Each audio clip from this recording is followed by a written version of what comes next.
Cyrus Fees, MMA Inside the Cage, Fight Now TV. We're here at the Arnold Sports Festival 2013, right outside the expo, and look who I ran into, Mr. International, Shonie Carter, in the house, man. Yes. How are you doing, man? I know you're out here at the Arnold. You got some work you're doing. Talk about that. I'm doing a seminar at the Red Roof Inn. I want to give to the guys something other than a double leg. I want to give them the judo and the Greco-Roman for MMA, and it's 7 p.m. tonight, and I want you guys to learn the explosive, that crowd-pleasing, that definitive moment inside a fight or even a jiu-jitsu match. I've scored knockouts with throws, and it's gonna be cool because I want to give to the guys, like I said, and the ladies. Yes, I want the ladies, so you know I want ladies. So yeah, I'm here at the expo collecting business cards from all the supplement sponsors, clothing sponsors, that's what we just over. Always doing work, always hustling, always. I don't need a manager. I will manage this shit to do it myself. All right, now, Shonie, man, you can see how MMA has been infused into the Arnold's Festival, man. I know last year it was huge. This year it's even bigger. Just talk about how MMA has kind of taken over and how you see some of these big clothing brands, all the MMA fighters that are sponsored by the nutrition. Just kind of talk about MMA in the Arnold's. Well, let me tell you, MMA it seems to not have a ceiling. I mean, whether it's the little kids all the way through the adults, the clothing manufacturers, the supplemental sponsors, it's definitely infused, it's intertwined, mixed. Because I remember when fighting in a square cage, you didn't have a cage in your dojo, you didn't get into the cage until you were at your fight.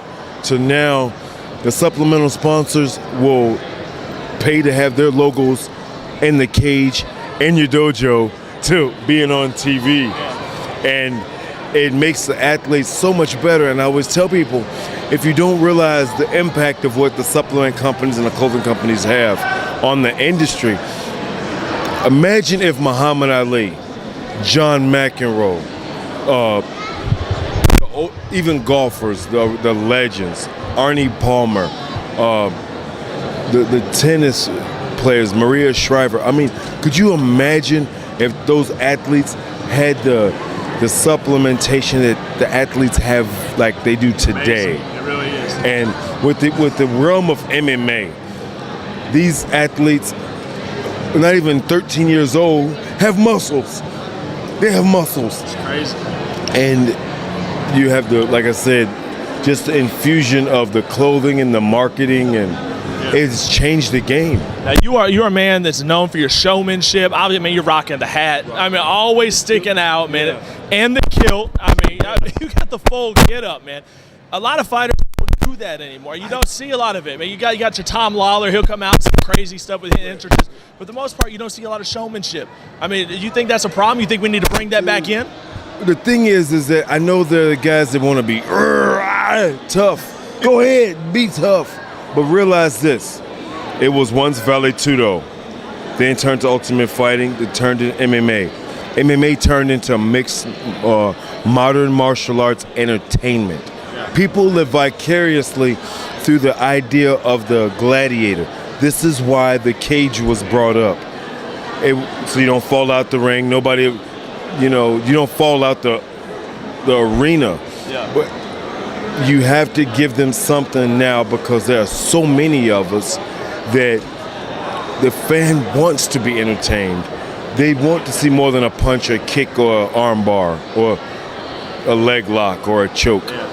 They need to see the celebration, the fanfare, the pomp and circumstance before the fight, during, and then after. This is why we have those notorious after parties.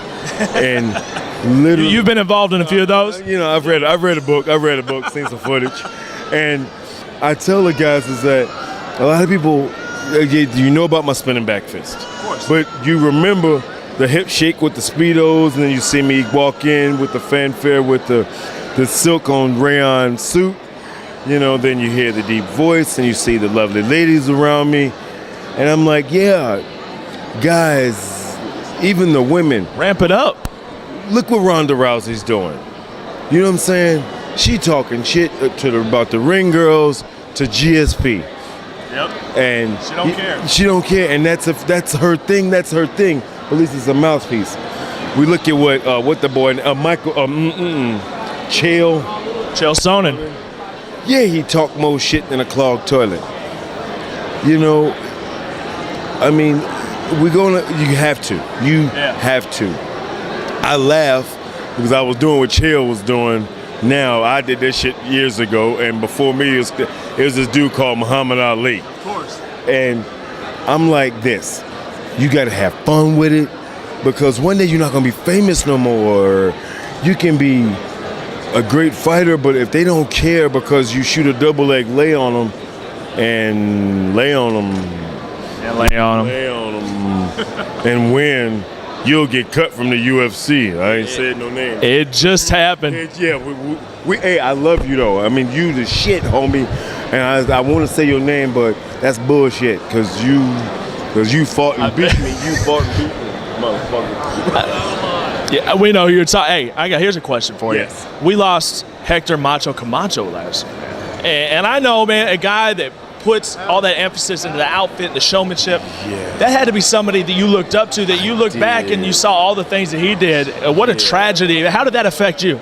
It literally, it hurt me with Hector, Bill Superfoot Wallace. I mean, when we lose those guys, I mean, you know, people die every day and nobody's impervious to death. But when you hear things that are tragic, you know, you wonder who's the guidance, who's the one, that homie that says, dog, come on. Because I've been lucky myself. I've been in some precarious situations, but to a guy who I looked up to, you know, and understood the fight business, the entity, the spirit, the camaraderie of it all, it's like, damn. Sad, man. You know, Sergio Oliva, when he passed, damn. Because I've met him a few times, and coming out of Chicago, my gym, Chicago Fitness Center, my instructor's a 27-year cop. Sergio Oliva, the myth, he was a Chicago cop. Him and my instructor were friends. I met Sergio Oliva and told him who I am. And he's like, oh, Sean, I know you. I'm like, oh my God, Sergio Oliva knows me. And then, you know, I didn't get a chance to meet, you know, Hector Camacho. But in a sense, I knew him because I know the entity of what it is that he did. He talked shit, backed it up, and looked good doing it. Yep. And Ali, same thing. He talked shit, looked good, and backed it up doing it. And that's the thing. I tell people, have fun, market yourself, because how many Scribble Scrabble shirts, how many mohawks, how many pecs and abs are there? A lot. And I'm not talking just about the boys. Shonie, one final question, man. Who in the UFC right now are you really looking at, fighters coming up, man, that you just like to watch, some of your favorite fighters to watch right now? And it doesn't even have to be the UFC. It could be Bellator. It could be all over the world. Really, you're international, so I know you watch them all. So who are you really liking right now? I like those little dudes. Yeah. It's not the flyweights, the real little ones. Little Mighty Mouse. Yeah. Little motherfucker, sit your ass still sometime. You know, anything that's Jose Aldo and under, goddamn. Can I get a drop of sweat and manufacture that shit? Because that's some go-go juice. You know, I'll give Clay Guida his bounce around hair credit. I love Uriah. I mean, those guys, them little dudes, man, I just be like, 'cause I've had to work out with a couple of them, and I turned into an oak tree because I said I'm not that fast. Yeah. So literally,